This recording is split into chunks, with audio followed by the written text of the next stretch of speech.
मौर्य साम्राज्य। मौर्य वंश के संस्थापक चंद्रगुप्त मौर्य का जन्म 345 ईसा पूर्व में हुआ था। जस्टिस ने चंद्रगुप्त मौर्य को सेंट्रोकोटस कहा है, जिसकी पहचान विलियम जोन्स ने चंद्रगुप्त मौर्य से की है। विशाखदत्त कृत मुद्रा राक्षक में चंद्रगुप्त मौर्य के लिए वृषण यानी आ से निम्न कुल से उत्पन्न शब्द का प्रयोग किया गया है। घनानंद को हराने में चाणक्य, जिनका नाम कौटिल्य और विष्णुगुप्त के नाम से भी जाना जाता है, ने चंद्रगुप्त मौर्य की मदद की थी, जो बाद में चंद्रगुप्त का प्रधानमंत्री बना। इसके द्वारा लिखित पुस्तक अर्थशास्त्र है, जिसका संबंध राजनीति से है।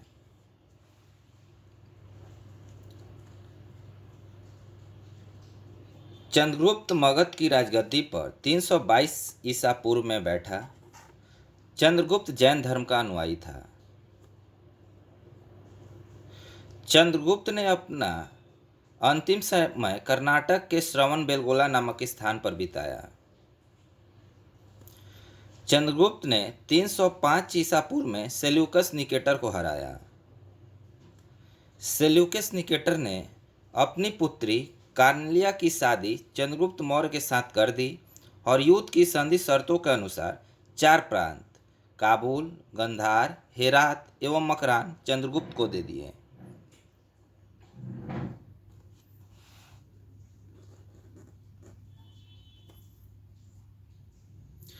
चंद्रगुप्त मौर्य ने जैनी गुरु भद्रबाहु से जैन धर्म की दीक्षा ली थी।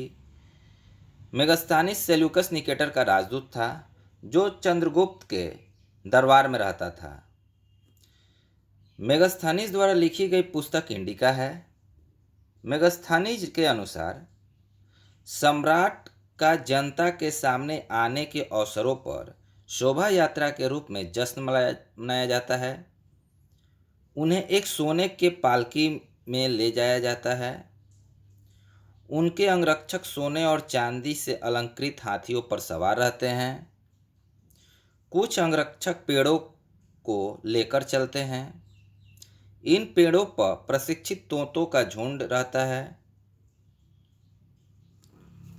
जो सम्राट के सिर के चारों तरफ चक्कर लगाता रहता है।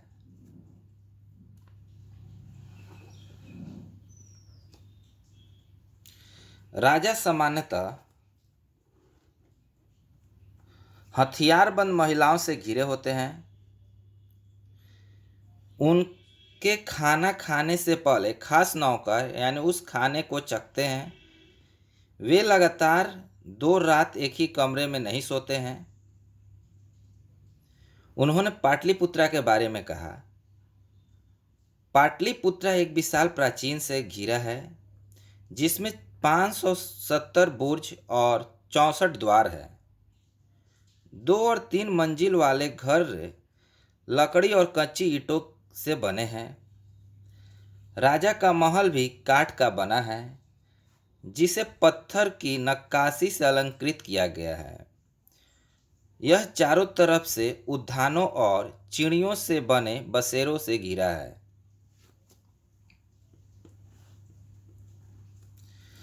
चंद्रगुप्त मौर्य और सेल्यूकस के बीच हुए युद्ध का वर्णन एपियानस में किया गया है। यानी चंद्रगुप्त मौर्य और सेल्यूकस के बीच एक युद्ध हुआ था, जिसका वर्णन एपियानस में किया गया है।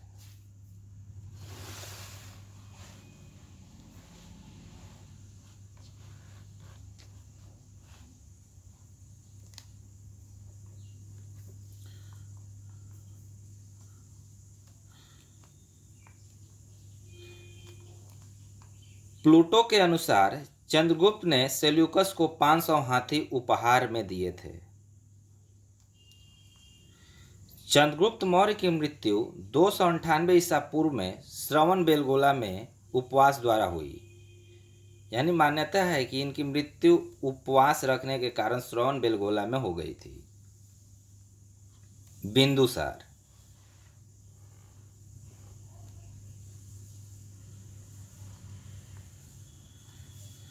चंद्रगुप्त मौर्य का उत्तराधिकारी बिंदुसार हुआ, जो 298 ईसा पूर्व में मगध की राजगद्दी पर बैठा।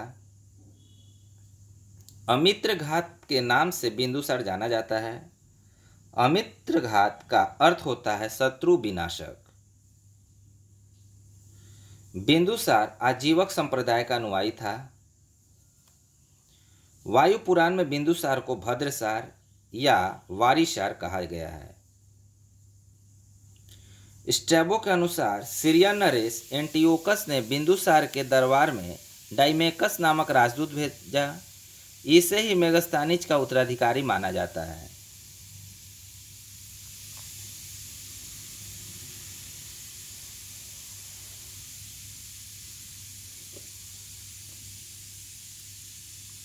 जैन ग्रंथों में बिंदुसार को सिंहसेन कहा गया है।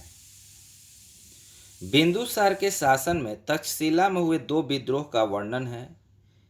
इस विद्रोह को दबाने के लिए बिंदुसार ने पहले सुसीम को और बाद में अशोक को भेजा। एथिनियस के अनुसार बिंदुसार ने सीरिया के शासक एंटियोकस प्रथम से मंदिर, सूखे अंजीर एवं एक दार्शनिक भेजने की प्रार्थना की थी। बौद्ध विद्वान तारानाथ ने बिंदुसार को 16 राज्यों का विजेता बताया है। अशोक। बिंदुसार का उत्तराधिकारी अशोक महान हुआ, जो 269 ईसा पूर्व में मगध की राजगद्दी पर बैठा। राजगद्दी पर बैठने के समय अशोक अवंती का राज्यपाल था। मास्की एवं गुर्जर अभिलेखों में अशोक का नाम अशोक मिलता है। पुराणों में अशोक को अशोक वर्धन कहा गया है। अशोक ने अपने अभिषेक में 8वें वर्ष लगभग 261 ईसा पूर्व में कलिंग पर आक्रमण किया और कलिंग की राजधानी तोसली पर अधिकार कर लिया।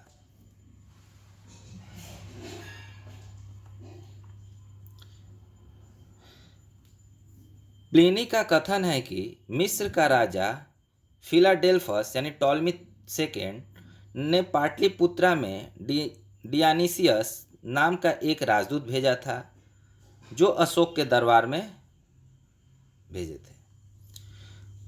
उपगुप्त नामक बौद्ध भिक्षु ने अशोक को बौद्ध धर्म की दीक्षा दी। अशोक ने आजीविकों को रहने हेतु बराबर की पहाड़ियों में 4 गुफाओं का निर्माण कराया, जिनका नाम कर्ज, चौपार, सुदामा तथा विश्व झोपड़ी था।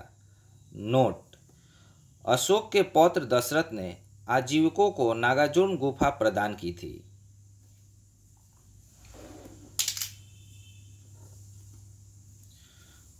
अशोक की माता का नाम शुभद्रांगी था। शुभद्रांगी। अशोक ने बौद्ध धर्म के प्रचार के लिए अपने पुत्र महेंद्र एवं पुत्री संघमित्रा को श्रीलंका भेजा। भारत में शिलालेख का प्रचलन सर्वप्रथम अशोक ने ही किया था। अशोक के शिलालेखों में ब्राह्मी, खरोष्टी, ग्रीक एवं अरमाइक लिपि का प्रयोग हुआ है।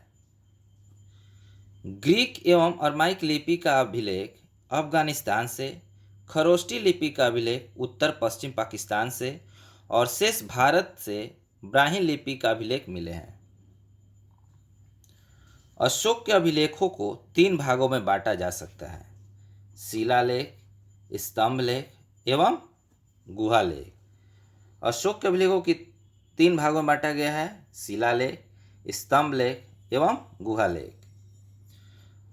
अशोक ने के शिलालेखों की खोज 1750 ईस्वी में पाद्रेट्टी पैंथेलर ने की थी, जिसकी संख्या 14 है।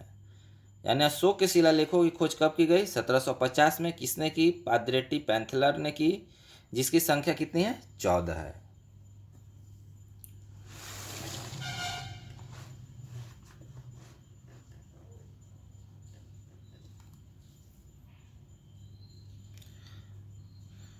अशोक के अभिलेख पढ़ने में सबसे पहली सफलता 1837 ईस्वी में जेम्स प्रिंसेप को हुआ, यानी अशोक के सबसे पहले शिलालेख जेम्स प्रिंसेप ने पढ़ा। कब पढ़ा? 1837 में पढ़ा। अशोक के प्रमुख शिलालेख एवं उनमें वर्णित विषय। प्रथम शिलालेख में इसमें पशु बलि की निंदा की गई है। दूसरे शिलालेख में इसमें अशोक ने मनुष्य एवं पशु दोनों की चिकित्सीय व्यवस्था का उल्लेख किया है। तीसरा शिलालेख में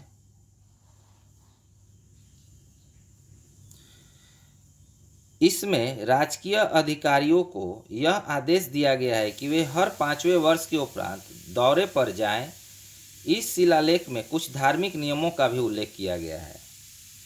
चौथा शिलालेख, इस अभिलेख में भेरी घोष की जगह धम घोष की घोषणा की गई है।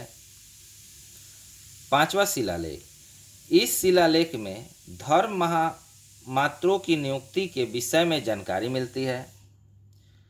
छठा शिलालेख, इसमें आत्मनियंत्रण की शिक्षा दी गई है।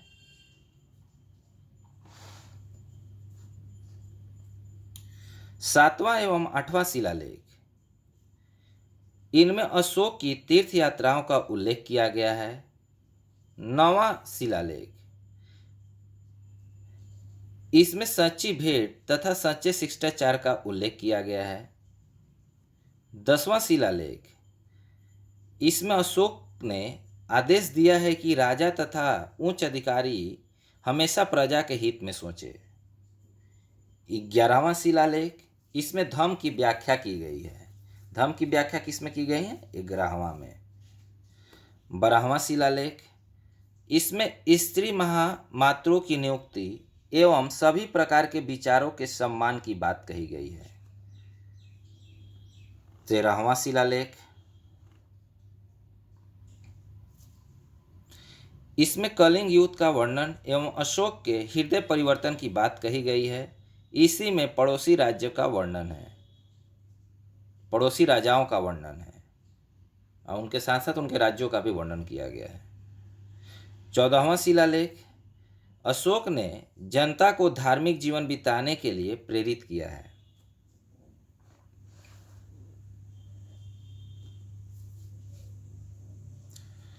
अशोक ने स्तंभ लेखों की संख्या 7 है, यानी अशोक के स्तंभ लेखों की संख्या कितनी है? 7 है, जो केवल ब्राह्मी लिपि में लिखी गई है।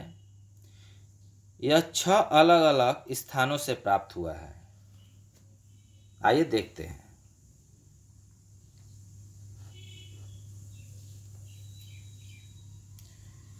प्रयाग स्तंभ लेख, यह पहले कौशाम्बी में स्थित था। इस स्तंभ लेख को अकबर ने इलाहाबाद के किले में स्थापित कराया। दिल्ली टोपरा, यह स्तंभ लेख फिरोज शाह तुगलक के द्वारा टोपरा से दिल्ली लाया गया। दिल्ली मेरठ, पहले मेरठ में स्थित यह स्तंभ लेख फिरोज शाह द्वारा दिल्ली लाया गया है। रामपुरवा, यह स्तंभ लेख चंपारण, जो बिहार में स्थित है, में स्थापित है। इसकी खोज 1872 ईस्वी में कार्लायल ने की थी। कार्लायल।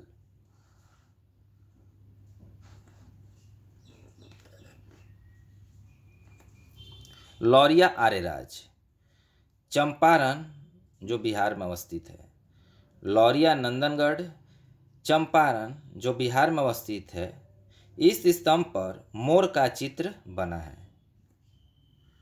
कौशाम्बी अभिलेख को रानी का अभिलेख कहा जाता है।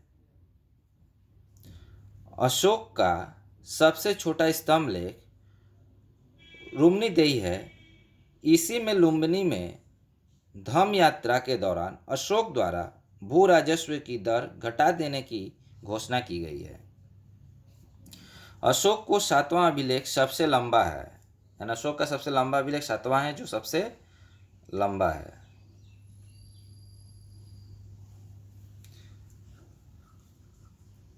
प्रथम पृथक अभिलेखों में यह घोषणा है कि सभी मनुष्य मेरे बच्चे हैं। अशोक का सारेकुना, जिसे कंदहार अभिलेख यानी ग्रीक और अरमाइक भाषाओं से प्राप्त हुआ है। मौर्य प्रांत और उनकी राजधानियां। उत्तरापथ की राजधानी तक्षशिला, अवंती राष्ट्र की राजधानी उज्जैनी, कलिंग की राजधानी तोसली, दक्षिणापथ की राजधानी स्वर्णागिरी, प्रासी यानी पूर्व प्रांत की राजधानी पाटलिपुत्र।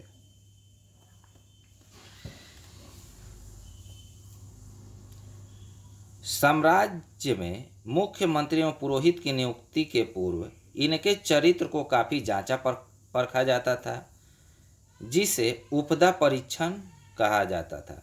यानी उपदा परीक्षण के दौरान कोई भी इन्हीं का नियुक्ति होता था, कोई अधिकारी के या मंत्री का या पुरोहित का, तो उनके चरित्र को जांचा परखा जाता था, जिसे उपदा परीक्षण कहा गया है।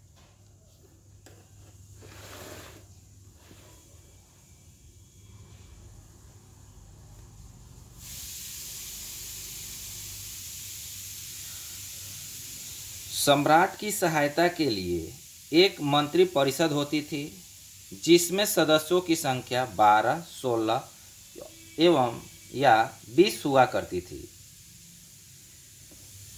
अर्थशास्त्र में शीर्षस्थ अधिकारियों के रूप में तीर्थ का उल्लेख मिलता है, जिसे महामात्र भी कहा जाता था।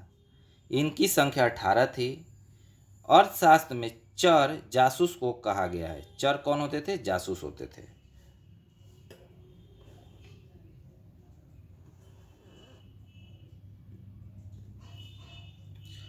अशोक के समय मौर्य साम्राज्य में प्रांतों की संख्या 5 थी।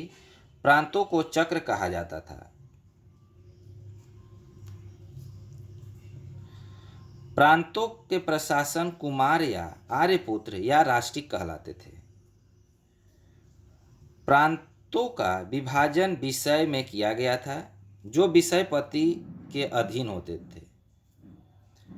प्रशासन की सबसे छोटी इकाई ग्राम थी, जिसका मुखिया ग्रामी कहलाता था।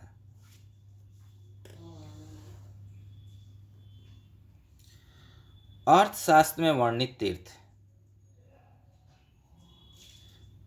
मंत्री को प्रधानमंत्री, मंत्री यानी प्रधानमंत्री की तुलना। पुरोहित धर्म एवं दान विभाग का प्रधान होता था। सेनापति सैन्य विभाग का प्रधान होता था। युवराज को राजपुत्र, द्वारिक को राजकीय द्वाररक्षक, अंतर्वेदी को अंतःपुर का अध्यक्ष, समाहर्ता आय का संग्रहकर्ता, संधिदाता राजकीय कोष के अध्यक्ष, प्रशासता कारागार का अध्यक्ष, प्रदेष्टि कमिश्नर, और नगर का कोतवाल व्यवहारिक प्रमुख न्यायाधीश होते थे। नायक नगर रक्षा का अध्यक्ष होते थे। कर्मांतिक उद्योग एवं कारखानों का अध्यक्ष, मंत्रिपरिषद एक अध्यक्ष होते थे। दंडपाल सेना का सामान एकत्र करने वाला। दुर्गपाल दुर्ग रक्षक होते थे। अंतपाल सीमावर्ती दुर्गों के रक्षक होते थे।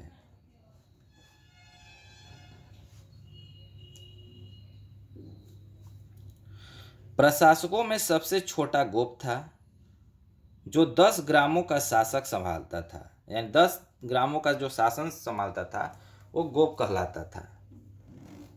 प्रशासकों की सबसे छोटा ही गोप था। मेगास्थनीज के अनुसार नगर प्रशासन 30 सदस्यों का एक मंडल, यानी मेगास्थनीज के अनुसार नगर का प्रशासन 3 सदस्यों का एक मंडल करता था, जो 6 समितियों में विभाजित था। प्रत्येक समिति के 5 सदस्य होते थे। यानी उनके नगर प्रशासन 30 सदस्यों का एक मंडल हुआ करता था, जिसमें 6 समितियों में विभाजित था। प्रत्येक समिति में 5 सदस्य थे, यानी 6 पचे 30। बिक्री कर के रूप में मूल्य का 10वां भाग वसूला जाता था। इसे बचाने वाले को मृत्यु दंड दिया जाता था। मेगास्थनीज के अनुसार एग्रोनोमाई मार्ग निर्माण अधिकारी था। एग्रोनोमाई कौन थे? मार्ग निर्माण अधिकारी।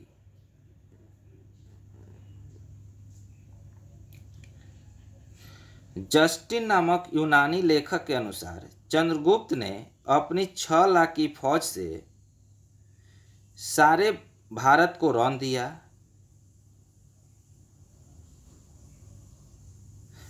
चलिए, जस्टिस के अनुसार चंद्रगुप्त मौर्य की सेना में लगभग 50,000 अश्वारोही सैनिक, 9,000 हाथी व 8,000 रथ थे। प्रशासनिक समिति एवं उनके कार्य।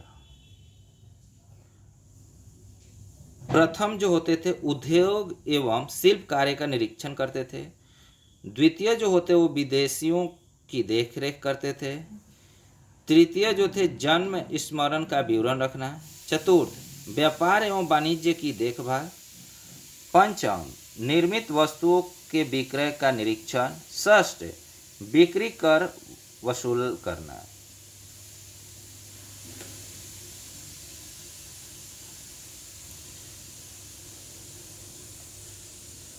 जस्टिन नामक यूनानी लेखक के अनुसार चंद्रगुप्त ने अपनी 6 लाख की फौज से सारे भारत को रौंद दिया। यह बात सही भी हो सकती है और नहीं भी, लेकिन यह सही है कि चंद्रगुप्त के पश्चिमोत्तर भारत को सेल्यूकस की गुलामी से मुक्त हुआ। युद्ध क्षेत्र में सेना का नेतृत्व करने वाला अधिकारी नायक कहलाता था।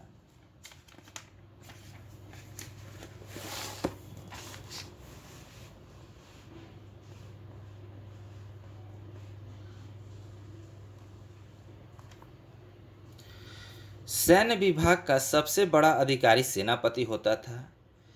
प्लिनी नामक यूनानी लेखक के अनुसार चंद्रगुप्त ने की सेना में 6 लाख पैदल सिपाही, 30,000 घुड़सवार, 9,000 हाथी थे। मेगस्थानिज के अनुसार मौर्य सेना का रख रखाव 5 सदस्यीय 6 समितियां करती थी।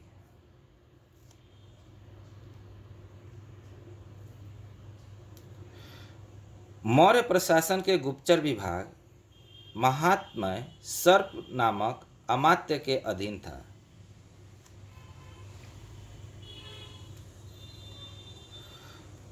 अर्थशास्त्र में गुप्तचर को गुड पुरुष कहा गया है तथा एक ही स्थान पर रहकर कार्य करने वाले गुप्तचर को संस्था कहा जाता था।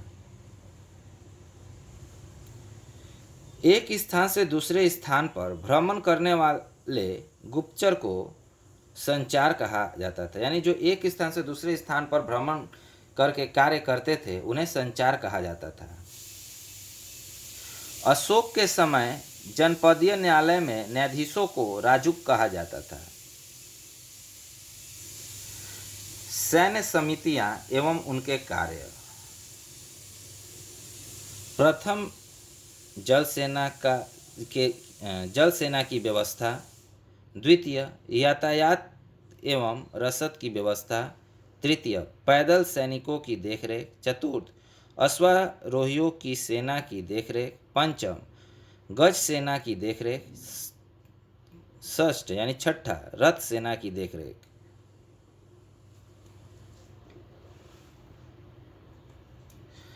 सरकारी भूमि को सीता भूमि कहा जाता था। बिना वर्षा की अच्छी खेती होने वाली भूमि को अदेव मातृक कहा जाता था। यानी जो भूमि बिना वर्षा की अच्छी खेती हो जाती थी उसे अदेव मातृक कहा जाता था। मेगस्थानिज ने भारतीय समाज को 7 भागों में विभाजित किया था। दार्शनिक, किसान, अहीर, कारीगर, सैनिक, निरीक्षक एवं सभासद।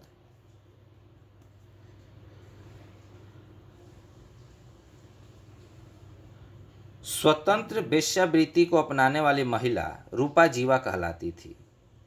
यानी जो स्वतंत्र रूप से अपना वेश्यावृत्ति की क्रियाकलाप किया करती थी उन्हें रूपा जीवा कहलाती थी।